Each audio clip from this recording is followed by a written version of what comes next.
The thunder rumbled ominously across the darkening sky as Eleanor Gibson stood on the weathered porch of her family's farmhouse, watching storm clouds gather over the distant mountains.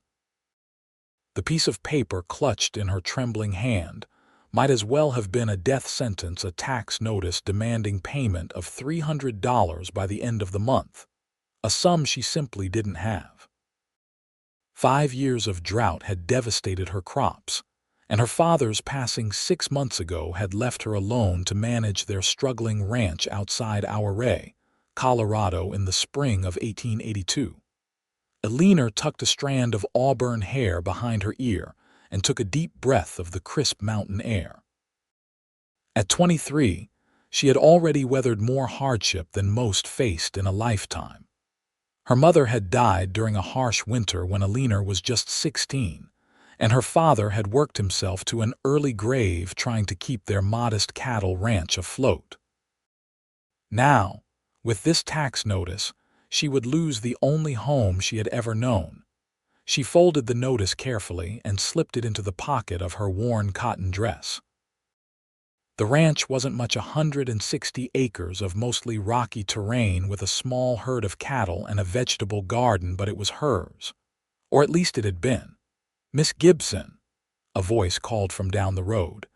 Eleanor shielded her eyes from the setting sun and spotted Mrs.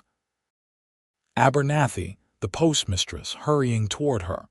The older woman's face was flushed from the exertion of her brisk walk. "Mrs. Abernathy, is something wrong?" Eleanor asked, descending the porch steps to meet her. "I just heard from Sheriff Wilson that the tax collector is coming early," Mrs. Abernathy said, catching her breath. "He'll be here by the end of the week, not the end of the month as the notice says." Eleanor felt her stomach drop. "That's impossible. I need more time, I know, dear. It's just terrible what they're doing." Ever since those mining interests started buying up land, the county's been pushing folks like you out faster than a rattlesnake strikes. Mrs. Abernathy shook her head sadly. "I thought you should know so you can. Prepare. Prepare for what? To lose everything." Eleanor thanked the woman and watched her leave, feeling the weight of despair settling over her like a heavy blanket. She had exactly 3 days to come up with $300, an impossible sum. That night, Eleanor sat at her kitchen table by lamplight, reviewing her father's ledgers. There had to be something she could sell, some asset she had overlooked. But the columns of numbers told the same story they had for months. There was nothing left. She had already sold her mother's silver and most of the good furniture. The remaining cattle were barely worth anything after the drought had left them thin and weak. A knock at the door startled her from her calculations. Visitors after dark were rare, especially with storm clouds threatening overhead. Eleanor grabbed her father's old shotgun from beside the door, a necessary precaution for a woman living alone in these parts. "Who's there?" she called out, the gun ready in her hands. "Grant Thornton, madam," came the reply, the voice deep and unfamiliar. "My horse has gone lame. I was hoping I might trouble you for some water and perhaps directions to town." Eleanor hesitated, then cracked open the door, keeping the gun visible. The man standing on her porch was tall and broad-shouldered, his face partially shadowed by a wide-brimmed hat. Even in the dim light, she could see he was handsome, with a strong jawline covered in dark stubble and eyes that seemed to assess her situation in an instant. "You're holding that shotgun like you know how to use it," he observed, his tone respectful rather than mocking.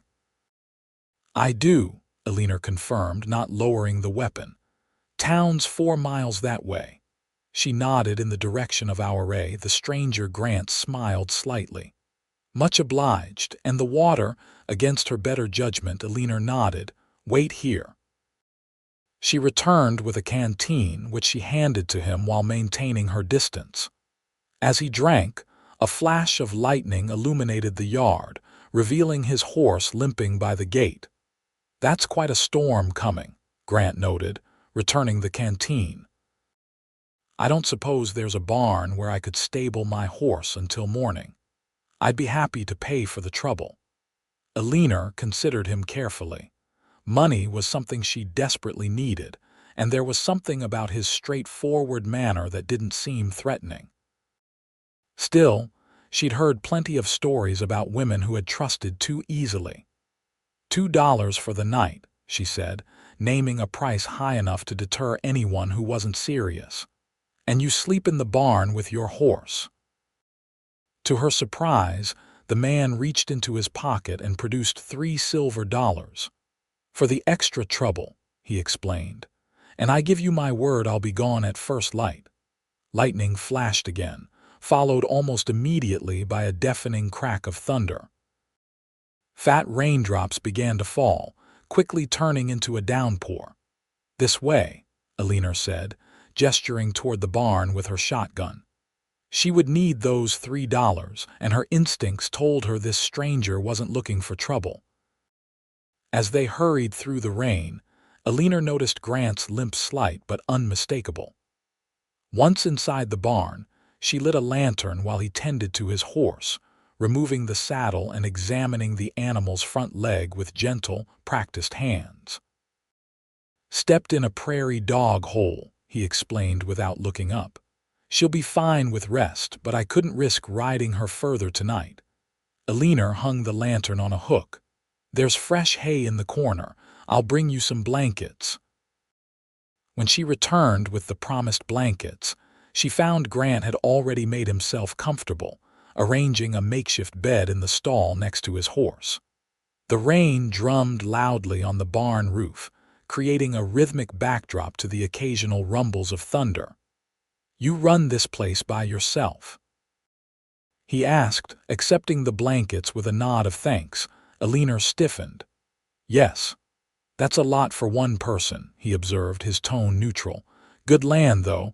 I noticed your south pasture could support twice the cattle you're running." "I know what my land can do," she replied defensively. "The drought's been hard on everyone." Grant held up his hands in a placating gesture. "Just an observation, madam. I've worked plenty of ranches from Texas to Montana. You've got something special here." The genuine admiration in his voice caught her off guard. "Had," she corrected him softly. "I've had something special here." His eyes, a deep brown she could now see clearly in the lantern light, met hers with curiosity. Eleanor hadn't meant to reveal so much to a stranger, but something about the howling storm and the late hour made confidences easier to share. "Tax collectors coming," she explained simply. "And I don't have what they're asking." Grant frowned. "How much are they wanting?" $300. He whistled low. "That's steep for a place this size." "The county assessor has friends in the mining business," Eleanor said bitterly. "They've been trying to get this land for years. The water rights are valuable." She didn't know why she was telling him all this. Perhaps because he was a stranger passing through, someone who would be gone tomorrow and take her troubles with him. "I've seen that game played before," Grant said, his expression darkening. "It's not right." Eleanor lifted her chin. "Right doesn't factor into it much out here." A silence fell between them, broken only by the storm outside and the occasional snort from Grant's horse. "Well," Eleanor said finally, "good night, Mr. Thornton." "Miss Gibson," he replied with a nod, his eyes following her as she took the lantern and left the barn. The next morning dawned clear and bright, the storm having washed everything clean. Eleanor rose early, as was her habit, and headed to the barn to begin her chores. She half expected to find Grant Thornton already gone, but instead discovered him repairing a broken stall door that had been on her list of tasks for months. "Morning," he greeted her, driving the last nail into place. "Hope you don't mind. Figured I'd make myself useful while Maple rests."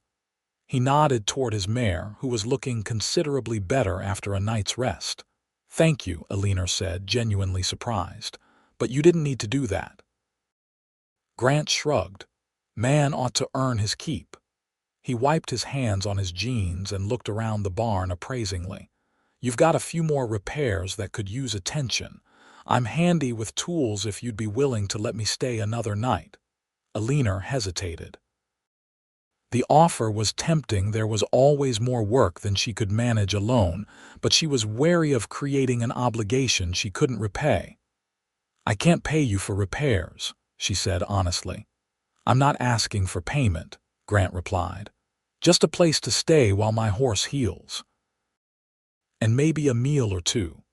He smiled, and Eleanor was struck by how it transformed his face, softening the hard lines and warming his eyes. Against her better judgment, she found herself agreeing. "One more night, and I expect that horse to be miraculously recovered by tomorrow." Grant's smile widened. "Yes, madam." Over breakfast eggs and biscuits that Eleanor prepared while Grant mucked out the stalls, she found herself curious about her temporary guest. "So what brings you to these parts, Mr. Thornton?" she asked, pouring him coffee. "Just passing through," he replied, then seemed to reconsider. "Actually, that's not entirely true. I've been looking for a place to settle down. I've been on the move most of my life: cattle drives, ranch work, a stint with the army, but a man gets tired of having no place to call home." "And you thought Ouray might be that place?" Eleanor asked skeptically. The mining town was booming but hardly seemed like a place someone would choose for putting down roots. Grant took a sip of his coffee before answering. "The mountains remind me of where I grew up in Virginia before the war. And I've heard the cattle business could be good here with the right piece of land." Eleanor couldn't help but laugh, a short, bitter sound. "Well, you've got timing. Half the ranchers around here are being forced out, including me. When's the tax collector coming?" Grant asked, his expression serious. 3 days from now." "Well, 2 now, I suppose. And there's no way to get the money, no bank that would lend it to you." Eleanor shook her head. "Already tried. No bank will lend to a single woman, especially one whose ranch is struggling. My father had a life insurance policy, but most of that went to medical bills and funeral expenses." She didn't mention the small amount she'd managed to save, $47 hidden under a floorboard in her bedroom. It was nowhere near enough. After breakfast, Grant set to work on the ranch's many repair needs while Eleanor tended to her daily chores. She couldn't help but watch him from time to time, impressed by his efficient work and obvious knowledge of ranch operations. By midday, he had repaired 3 broken fence sections, patched a leak in the chicken coop roof, and was working on fixing the squeaky windmill that had been driving her crazy for months. During their lunch of cold biscuits and jerky, Grant asked questions about the ranch: how many acres, the water situation, the condition of the soil in various fields. Eleanor found herself opening up, explaining her father's plans for expanding the cattle operation before the drought hit and detailing the improvements she'd made to the irrigation system. "You know your business," Grant observed, genuine respect in his voice. "My father made sure of it," Eleanor replied. "He never had a son, so he taught me everything he knew. Said land was the only thing worth having in this world, and knowledge was the only way to keep it." "Smart man," Grant said. He paused, seeming to consider something before continuing. "Miss Gibson, I hope I'm not overstepping, but I wonder if you'd consider another option for your situation." Eleanor tensed. She had received offers before from men in town who suggested various arrangements that would see her keep her land at the cost of her independence or dignity. "What kind of option?" she asked cautiously. "A partnership," Grant said simply. "I have some savings and I'm looking for land. You have land but need capital. It could be a straightforward business arrangement. I provide the funds to pay off your tax debt and help restock your herd, and in return, I get a percentage of the ranch." Eleanor stared at him, trying to determine if there was some hidden agenda behind his words. "Why would you do that?" You don't know me or this ranch. I know good land when I see it, Grant replied evenly. And I know a good rancher when I meet one. This place has potential, Miss Gibson. I'd be making an investment, not doing you a favor. Eleanor stood up, suddenly uncomfortable with the conversation. Mr. Thornton, I appreciate the offer, but I don't enter into business with men I've just met, no matter how handy they are with repairs. Grant nodded, accepting her refusal without argument. Fair enough. The offer stands if you change your mind. They returned to their separate tasks, but Eleanor found her thoughts repeatedly returning to Grant's proposal. It wasn't the first time someone had offered to help her with the ranch, but it was the first time the offer had seemed genuinely respectful of her abilities and position. As the day wore on, Eleanor watched Grant work, trying to reconcile his apparent decency with her natural suspicion. Men had always wanted something from her or her land, and experience had taught her to be wary. That evening, as they sat on the porch after dinner, the setting sun painting the mountains in shades of gold and purple, Grant broke their comfortable silence.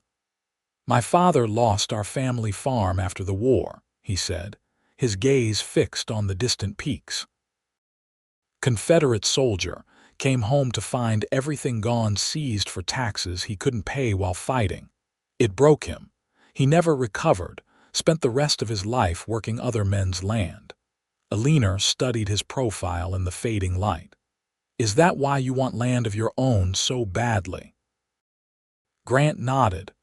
A man needs something that belongs to him, something he can build and pass on. He turned to look at her. I imagine it's the same for you.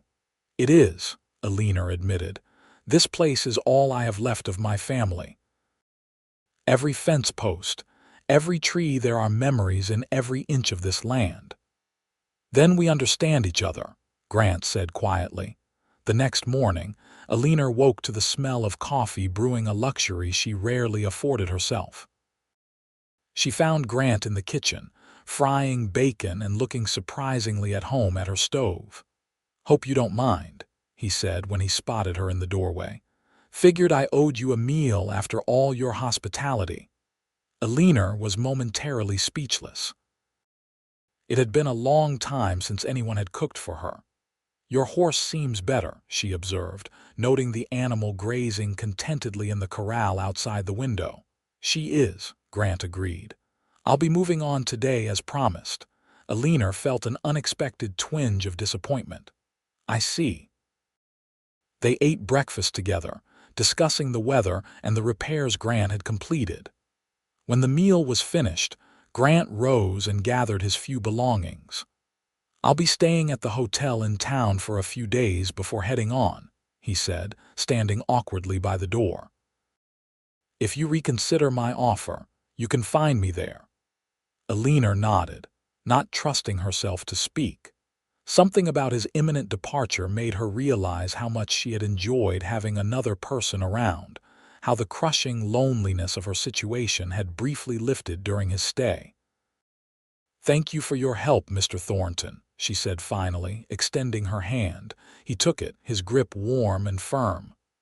Grant, please, Grant, she repeated softly. I'm Eleanor. He smiled, and for a moment neither of them let go. Then Grant released her hand and placed his hat on his head. Good day, Eleanor. I hope things work out for you. She watched from the porch as he rode away, his straight back and easy seat in the saddle marking him as an experienced horseman. Only when he had disappeared from view did Eleanor acknowledge the hollow feeling in her chest. That afternoon, Eleanor rode into our array to make one last desperate attempt at securing a loan. The town had grown considerably since the silver boom began, with new buildings springing up alongside the rough wooden structures of the original settlement. The Rocky Mountain air was crisp and clear, offering stunning views of the surrounding peaks that normally would have lifted Eleanor's spirits. Today, however, she barely noticed the scenery. The First National Bank of our array occupied a corner lot on Main Street. its brick facade a statement of permanence and prosperity in a town still dominated by wooden structures. Eleanor tied her horse outside and straightened her best dress, a navy blue cotton that had belonged to her mother and had been carefully altered to fit her smaller frame.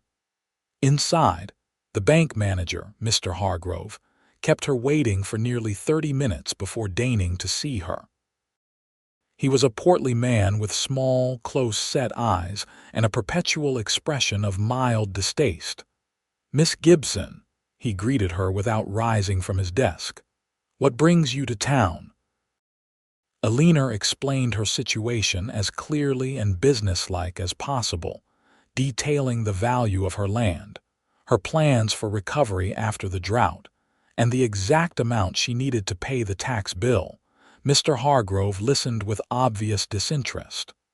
"Miss Gibson, we've been through this before. The bank cannot extend credit to you based on the current condition of your ranch and your situation." "My situation," Eleanor repeated, her hands clenching in her lap. "A woman alone cannot reasonably be expected to run a cattle operation," he explained in the condescending tone Eleanor had come to despise. "It simply isn't done. Now, if you were to marry, your husband could apply for the loan in his name." "I'm not looking for a husband, Mr. Hargrove. I'm looking for a business loan," Eleanor interrupted, fighting to keep her voice steady. The bank manager sighed heavily. "Then I'm afraid I can't help you. Good day, Miss Gibson." Eleanor left the bank, humiliation burning hot in her cheeks. On the boardwalk outside, she nearly collided with Sheriff Wilson, a decent man who had always treated her with respect. "Miss Gibson," he greeted her, tipping his hat. "Everything all right?" "Just fine, Sheriff," she replied, forcing a smile. He looked uncomfortable. "I heard about the tax situation. I want you to know I don't agree with how the county's handling things, raising assessments on struggling ranchers while giving the mining companies every advantage." "Thank you, Sheriff, but there's not much to be done about it now." "You might be surprised," he said cryptically. "Just don't give up hope yet." Before Eleanor could ask what he meant, the sheriff tipped his hat again and continued on his way. Puzzled by his words but still dejected from her meeting at the bank, Eleanor decided to pick up supplies while in town, using some of her precious savings to purchase flour, coffee, and ammunition. At the general store, Mrs. Abernathy's husband looked up from his ledger as she entered. "Miss Gibson, just the person I wanted to see." "Oh." Eleanor selected a small bag of flour, mentally calculating how long she could make it last. "That cowboy who came through yesterday, tall fellow, dark hair, he left something for you." Mr. Abernathy reached under the counter and produced an envelope. "Said to give it to you next time you came to town." Eleanor's heart quickened as she took the envelope. "Thank you, Mr. Abernathy." Outside, she opened it to find a brief note written in a surprisingly elegant hand. "Eleanor, I've taken a room at the Silver Bell Hotel. My offer still stands. Whatever you decide, I would be honored if you would join me for dinner this evening at 7. Respectfully, Grant Thornton. Eleanor stared at the note, conflicted emotions swirling within her.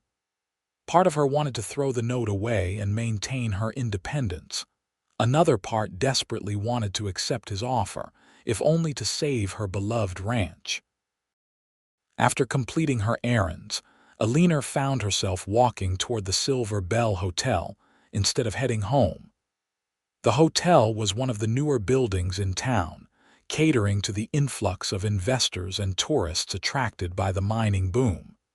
It was a place Eleanor rarely had reason to enter.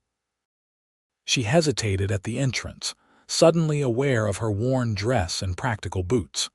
Taking a deep breath, she pushed through the doors into the lobby, where a clerk looked up from his desk with mild surprise. "May I help you, miss?" "I'm looking for Mr. Grant Thornton," Eleanor said, her voice steadier than she felt. "Room 204, up the stairs and to the right." the clerk replied after consulting his register. Eleanor climbed the carpeted staircase, her heart pounding. At room 204, she paused before knocking firmly. The door opened almost immediately, revealing Grant in a clean white shirt, his hair damp as if freshly washed. His expression of surprise quickly gave way to a warm smile. "Eleanor, I didn't expect to see you until dinner." "I got your note," she said simply.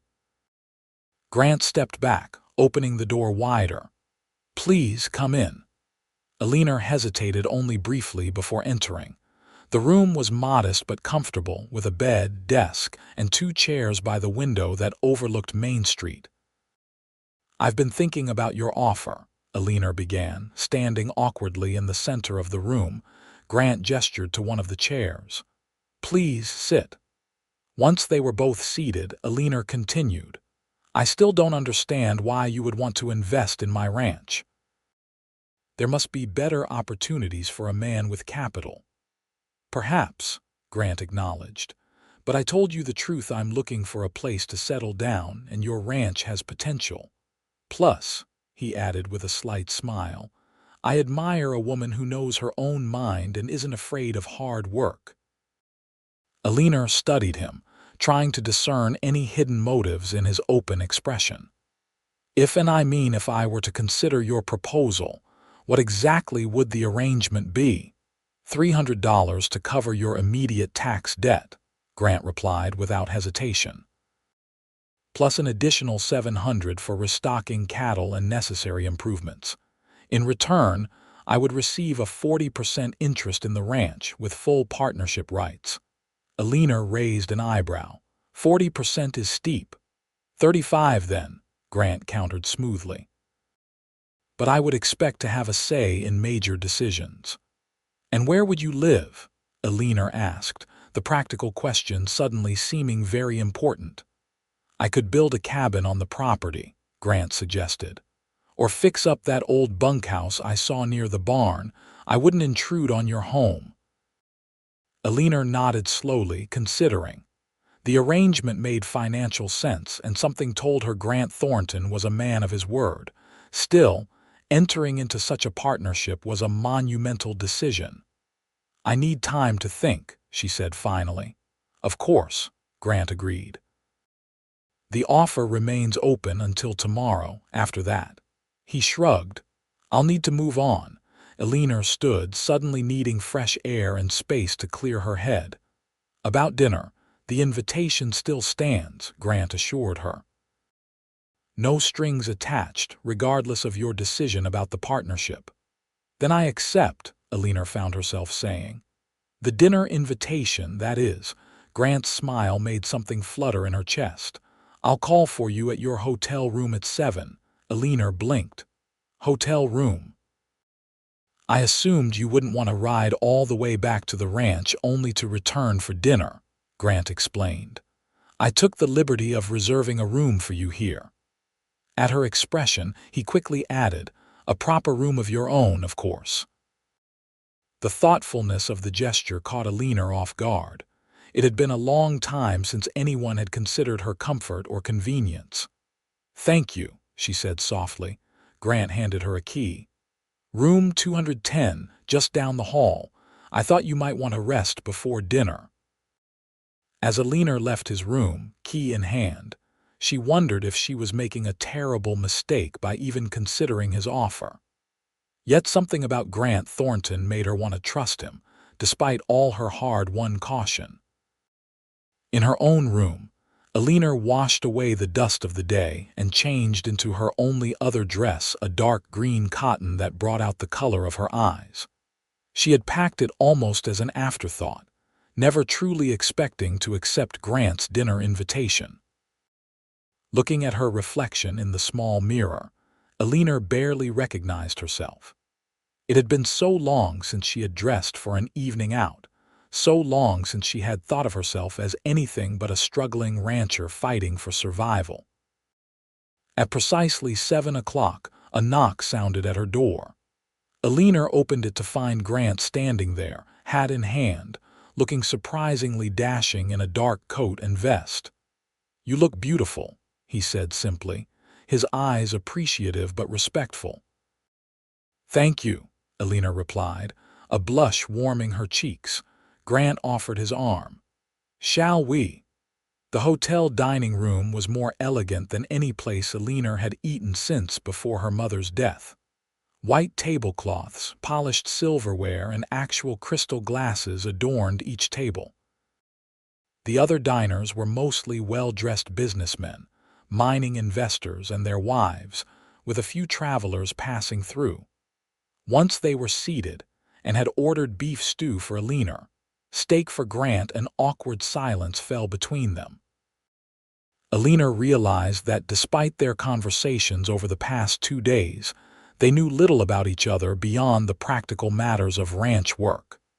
"Tell me about your family," Grant suggested, seeming to sense her discomfort. "You mentioned your parents are gone, but do you have siblings?" Eleanor shook her head. "I was an only child. My mother always wanted more children, but it wasn't meant to be." She took a sip of water. "What about you?" "2 sisters, both married with children back east," Grant replied. "My mother lives with my older sister in Philadelphia. I try to send money when I can." "And you never married?" Eleanor asked, then immediately regretted the personal question. Grant didn't seem offended. "No, the life I've led hasn't been conducive to settling down." He smiled ruefully. "Always moving, following the work. A wife deserves more stability than that." Their meals arrived, momentarily pausing the conversation. Eleanor found the stew delicious, richer than anything she could afford to make at home, with tender beef and fresh vegetables. "So tell me," Grant said after they had eaten in companionable silence for a while, "if you weren't facing this tax situation, what would your plans for the ranch be?" Eleanor's eyes lit up as she described her vision expanding the herd once the drought broke, improving the irrigation system to make the land more drought-resistant in the future, perhaps even experimenting with some of the new breeding techniques she'd read about in agricultural journals. "You've given this a lot of thought," Grant observed, genuine admiration in his voice. "My father always said planning was half the battle," Eleanor replied. "The other half was adapting when those plans met reality." "Wise man," Grant nodded. "My father was the opposite, never planned more than a day ahead after we lost our farm. Just took whatever work came his way and drifted where the wind blew him." "Is that why you move around so much?" Eleanor asked softly. Grant considered the question. "Partly, I suppose. It becomes a habit after a while. But lately I've been feeling the need to stop, to build something lasting." The conversation flowed easily after that, covering topics from books they had read to places they had visited. Grant told stories of his time on cattle drives that made Eleanor laugh out loud, while she shared tales of growing up in the mountains that clearly fascinated him. By the time they finished their apple pie dessert, Eleanor felt as though she had known Grant for years rather than days. There was an ease between them that she had never experienced with any other man. As they walked back toward their rooms, Eleanor found herself reluctant for the evening to end. At her door, they paused, the moment stretching between them. "Thank you for dinner," Eleanor said. "It was lovely." "The pleasure was mine," Grant replied, his voice low. He hesitated, then added, "Whatever you decide about the partnership, I want you to know I've enjoyed getting to know you, Eleanor Gibson." The sincerity in his eyes made Eleanor's heart skip. For a breathless moment, she thought he might kiss her, and was surprised to realize she wouldn't object. Instead, Grant took her hand and pressed it gently. "Good night, Eleanor." "Good night, Grant," she whispered as he released her hand and walked the few steps to his own door. Inside her room, Eleanor sat on the edge of the bed, her mind whirling with conflicting thoughts and emotions. The partnership offer made practical sense. It would save her ranch and give her the capital to make much-needed improvements. but entering into such an arrangement meant giving up some control over her land, trusting a man she had known for only 3 days. And then there were these other feelings, these unexpected stirrings whenever Grant smiled at her or when their hands touched. That was dangerous territory indeed. Eleanor slept fitfully that night, her dreams a jumble of tax collectors, cattle, and Grant Thornton's warm brown eyes. Morning brought clarity. As Eleanor dressed in the early dawn light, she knew what she had to do. The ranch was her heritage, her responsibility, and she would do whatever was necessary to keep it. She knocked on Grant's door at 7, knowing from their conversations that he was an early riser. He opened it almost immediately, already fully dressed. "I've made my decision," Eleanor said without preamble. "I accept your partnership offer with one condition." Grant's expression remained neutral. "What condition?" "After 1 year, I want the option to buy back your share of the ranch at a fair market price, with interest, of course." Grant considered this, then nodded slowly. "That seems reasonable. Should I have the paperwork drawn up today?" "Yes," Eleanor replied. "The tax collector arrives tomorrow." They agreed to meet with the town's lawyer that afternoon to formalize the arrangement. After a quick breakfast in the hotel dining room, Eleanor excused herself to run errands while Grant arranged for the necessary documents. At the general store, Eleanor purchased supplies with a lighter heart than she had felt in months. The ranch would be saved, and she would have a chance to make it thrive again. If the partnership with Grant worked out as well as she hoped, perhaps she could even expand her operations in the future. "Miss Gibson," a familiar voice called as she exited the store. Eleanor turned to see Sheriff Wilson approaching, his expression serious. "Sheriff, good morning. I hear you've been spending time with that newcomer Thornton," the sheriff said without preamble. "Mr. Thornton is a business associate," Eleanor replied carefully. "Why do you ask?" The sheriff glanced around before lowering his voice. "I received a telegram from the sheriff in Durango yesterday. Seems a man matching Thornton's description is wanted for questioning there regarding some missing funds from a cattle sale." Eleanor felt as though she had been doused with cold water. "Are you certain it's him?" "Not certain, no," Sheriff Wilson admitted. "The description is general, tall, dark-haired, walks with a slight limp. Could be a coincidence." "It must be," Eleanor insisted. "Mr. Thornton is. He's a good man." Even as she said it, doubt crept into her mind. How much did she really know about Grant Thornton? "Just be careful," the sheriff advised. "I'd hate to see you taken advantage of, especially with your current troubles." Eleanor thanked him for his concern and continued her errands, but her earlier optimism had evaporated. Could Grant be a confidence man, targeting vulnerable ranchers? The $300 he had offered to pay her tax debt suddenly seemed suspicious. Why would any stranger be so generous? By the time Eleanor arrived at the lawyer's office that afternoon, her doubts had multiplied. Grant was already there, engaged in conversation with Mr. Peterson, the town's only attorney. Both men stood as she entered. "Miss Gibson," Mr. Peterson greeted her. "I understand congratulations are in order. Mr. Thornton has explained your partnership arrangement." "Has he?" Eleanor replied coolly, studying Grant's face for any sign of deception.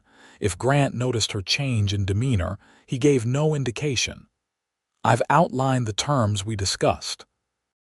Mr. Peterson has drafted the agreement for our review." The lawyer placed a document on the desk between them. "It's a straightforward partnership agreement. Mr. Thornton will provide $1,000 in capital and receive a 35% interest in the ranch. All major decisions require mutual agreement, and Miss Gibson retains the right to buy out Mr. Thornton's interest after 1 year at fair market value plus 5% interest." Eleanor skimmed the document, finding it exactly as described. Still, the sheriff's warning echoed in her mind. "Before I sign," she said carefully, "I'd like to ask Mr. Thornton a few questions." Grant nodded, his expression open. "Of course." "Have you ever been to Durango?" Eleanor asked bluntly. A flicker of surprise crossed Grant's face. "Yes, several times, most recently about a month ago." "And did you participate in any cattle sales while there?" Understanding dawned in Grant's eyes. "Ah, you've heard something about me." "Answer the question, please," Eleanor insisted, her voice steady despite her racing heart. "I worked as a trail boss for the Barham Ranch outside Durango last spring," Grant explained. "We drove a herd to the railhead in Pueblo. There was a disagreement about payment. The owner claimed some funds went missing, but it was actually his son who had taken the money for gambling debts." He met Eleanor's gaze directly. "The matter was resolved, and I was cleared of any wrongdoing. I have a letter from the ranch owner stating as much if you'd like to see it." Eleanor studied his face, looking for any sign of deception. "I would, yes." Without hesitation, Grant reached into his coat pocket and withdrew a folded letter, which he handed to Eleanor. It was dated 2 weeks earlier, and clearly stated that Grant Thornton had been wrongfully accused and was owed an apology for the misunderstanding. Relief washed over Eleanor, followed quickly by shame at having doubted him. "I'm sorry," she said quietly. "The sheriff mentioned a wanted man fitting your description, and you were being cautious," Grant finished for her. "Given your situation, I'd have done the same." He smiled slightly. "I'm glad you asked directly instead of just assuming the worst." Mr. Peterson, who had been watching this exchange with poorly concealed interest, cleared his throat. "Shall we proceed with the agreement?" Eleanor nodded, her trust in Grant restored. They both signed the document, and Grant produced $300 in cash, which he counted out carefully for the tax payment. He promised to transfer the remaining $700 once the tax matter was settled. As they left the lawyer's office, Grant turned to Eleanor. "I understand why you questioned me, but I want you to know that I meant what I said about wanting to build something lasting. This partnership is important to me, and not just as a business matter." The sincerity in his voice made Eleanor's heart skip. "It's important to me too," she admitted. They walked together to the tax assessor's office, where Eleanor paid her bill in full, obtaining a receipt that she carefully tucked away. The clerk seemed disappointed that she had managed to secure the funds, confirming Eleanor's suspicion that the county had been counting on her default. That evening, as they rode back to the ranch together, Eleanor felt a curious mixture of emotions: relief that her home was safe, anxiety about the new partnership, and something else whenever she looked at Grant riding beside her, his profile strong against the setting sun. At the ranch, they settled into an awkward routine. Grant moved his few belongings into the old bunkhouse as promised, spending the day making it habitable. Eleanor prepared dinner, and they ate together on the porch, discussing plans for the ranch's future. "I know a breeder in Wyoming with good stock at fair prices," Grant said as they watched the stars emerge in the darkening sky. "We could start rebuilding the herd next month, once the worst of the summer heat has passed." Eleanor nodded, adding his suggestion to her mental list of priorities. "The south pasture needs clearing before we bring in new cattle. Some of the irrigation ditches have collapsed too." "I noticed," Grant agreed. "I can start on those tomorrow." Their conversation continued until the moon was high overhead, each of them contributing ideas and expertise to their shared vision. Despite her initial reservations, Eleanor found herself enjoying the collaborative planning, the sense that she was no longer facing every challenge alone. As the weeks passed, they fell into a comfortable rhythm of shared work and responsibility. Grant proved to be as knowledgeable about ranching as he had claimed, and his suggestions for improvements were invariably practical and well considered. Eleanor found herself increasingly relying on his judgment, particularly when it came to matters of livestock management and financial planning.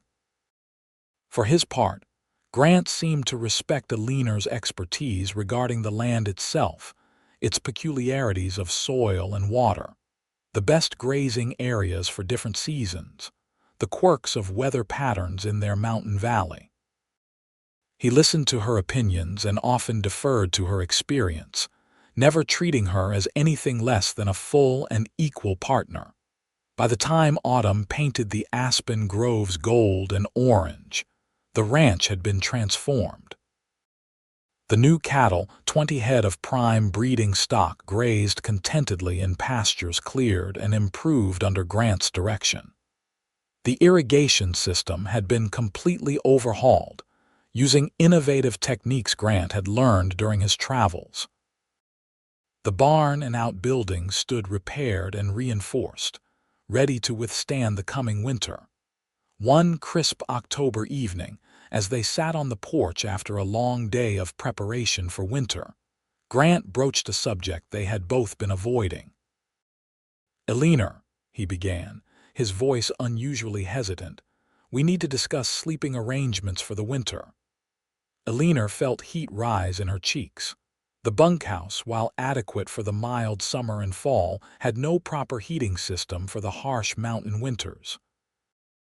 "The bunkhouse won't be warm enough," she acknowledged, keeping her tone businesslike. "No, it won't," Grant agreed. "I could add a room to the main house. It wouldn't take more than a week or two with proper materials." The suggestion was practical and respectful of her privacy, yet Eleanor found herself strangely disappointed. Over the past months, her feelings for Grant had deepened beyond respect and friendship, though she had been careful not to reveal them. "That would be fine," she replied, her voice betraying none of her inner conflict. Grant nodded, his expression unreadable in the gathering darkness. "I'll ride into town tomorrow for lumber and supplies."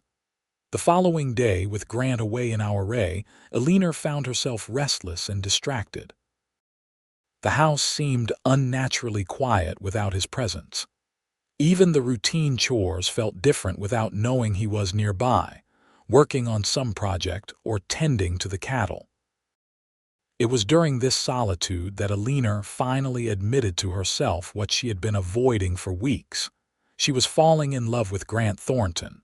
The realization should have frightened her. All her life, Eleanor had prized her independence, had fought to maintain control over her own destiny. Yet the thought of loving Grant didn't feel like surrender or loss of self.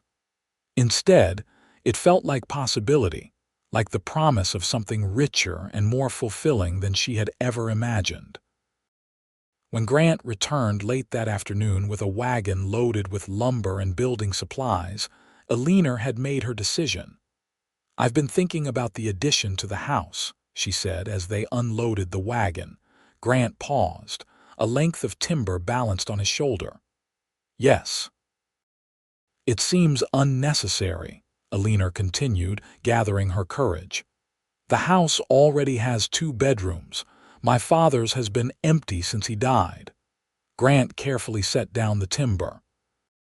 "Eleanor, I wouldn't presume.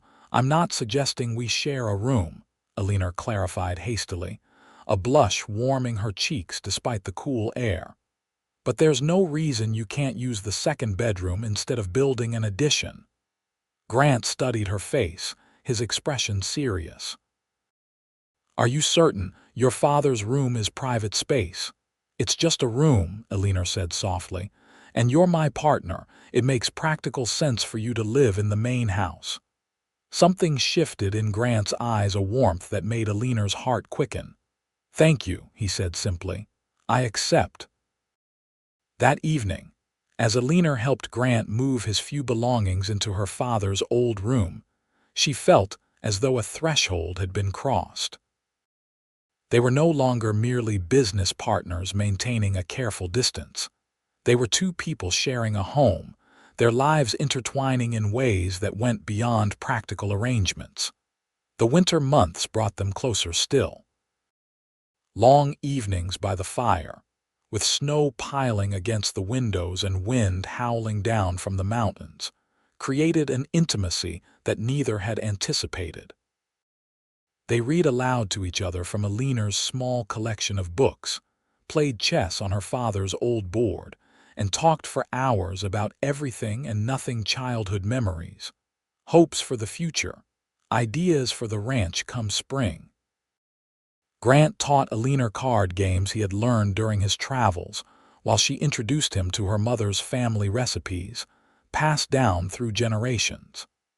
They developed private jokes and shared references, the secret language of people who understand each other deeply.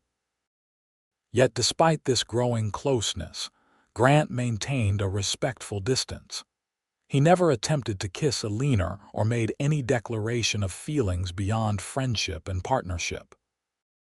Sometimes Eleanor caught him watching her with an expression that made her pulse race, but he always looked away quickly, as if afraid of revealing too much. By the time Christmas approached, Eleanor's patience was wearing thin. Either Grant didn't return her feelings, or he was too honorable to speak without some sign from her. Either way, the situation had become unbearable. On Christmas Eve, Eleanor prepared a special dinner: roast venison, root vegetables from the cellar, and her mother's recipe for spice cake. She wore her green dress, the one Grant had admired that first night in Our Ray, and arranged her hair more carefully than usual. Grant seemed to understand the significance of the occasion, appearing for dinner freshly shaved and wearing a clean white shirt she had never seen before. His eyes widened appreciatively when he saw her. "You look beautiful," he said simply. "Thank you," Eleanor replied, pleased by his reaction. "Shall we eat?" The dinner was everything Eleanor had hoped: delicious food, easy conversation, and a warmth between them that had nothing to do with the crackling fire. After they had finished the cake, Grant presented her with a small package wrapped in brown paper. "Merry Christmas," he said, suddenly looking nervous. "It's nothing fancy, but I thought you might like it." Eleanor carefully unwrapped the gift to find a small leather-bound journal, its cover tooled with an intricate design of mountain flowers. "It's beautiful," she breathed, running her fingers over the detailed work. "I noticed you keeping ranch records in that old ledger," Grant explained. "Thought you might want something nicer for your personal thoughts." The thoughtfulness of the gift touched Eleanor deeply. "I have something for you too," she said, retrieving a package from beside the fireplace. Grant unwrapped it to reveal a hand-knitted scarf in deep blue wool. "You made this?" he asked, genuine surprise and pleasure in his voice. "During those long evenings when you were so engrossed in that book about cattle breeding," Eleanor admitted with a smile. "Do you like it?" "It's perfect," Grant said, immediately wrapping it around his neck despite the warmth of the room. "No one's made me anything by hand since I was a boy." They sat in comfortable silence for a while, enjoying the fire and each other's company. Outside, snow began to fall, large flakes visible through the window in the glow from the house. "Beautiful night," Grant observed, moving to look out at the transformed landscape. Eleanor joined him at the window, suddenly very aware of how close they were standing. "I've always loved snow on Christmas Eve," she said softly. "My mother used to say it was the angels dusting the world clean for the new year." Grant turned to look at her, something unreadable in his eyes. "Eleanor," he began, his voice low, "there's something I've been wanting to tell you." Eleanor's heart quickened. "Yes, these past months working alongside you, getting to know you." He hesitated, then continued with quiet intensity. "You're the most remarkable woman I've ever met. Strong, intelligent, determined, everything I admire in a person." Eleanor found herself holding her breath as he continued. I know we entered into this partnership as a business arrangement, and I've tried to honor that, but my feelings have changed, grown into something more. Grant took a deep breath. I'm in love with you, Eleanor Gibson. I think I've been since that first day when you stood on your porch holding that shotgun like you knew exactly how to use it. Joy bubbled up in Eleanor's chest, so intense it was almost painful. Why didn't you say something sooner? She whispered. I didn't want you to think I was taking advantage of the situation, Grant explained. You needed a business partner, not a suitor, and I wasn't sure if you could ever see me as anything more. Eleanor reached up to touch his face, her fingers gentle against his cheek. I've been in love with you since the day you fixed the windmill and didn't expect any thanks for it, she admitted. I just didn't know how to tell you without risking our partnership. Grant's smile transformed his face, erasing the worry lines and making him look years younger. Slowly, giving her every chance to pull away, he leaned down and kissed her. It was a gentle kiss, tentative at first, then deepening as Eleanor responded with all the pent-up emotion of the past months. When they finally broke apart, both were breathless. Well, Grant said, his voice rough with emotion, that changes things.